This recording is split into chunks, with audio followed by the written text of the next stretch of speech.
السلام علیکم۔ بسم اللہ الرحمن الرحیم۔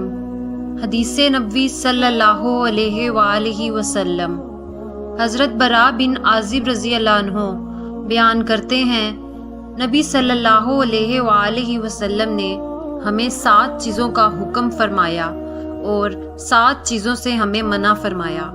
آپ صلی اللہ علیہ وآلہ وسلم نے مریض کی عیادت کرنے، جنازوں کے ساتھ شریک ہونے، چھینک مارنے والے کا جواب دینے، سلام کا جواب دینے، دعوت دینے والے کی دعوت قبول کرنے، قسم اٹھانے والے کی قسم پوری کرنے اور مظلوم کی مدد کرنے کا ہمیں حکم فرمایا۔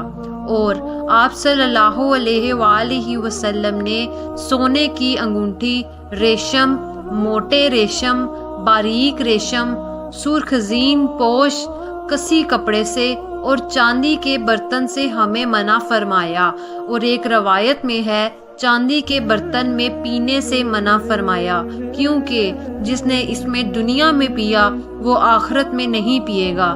مشکوٰۃ المصابیح، حدیث نمبر 1526۔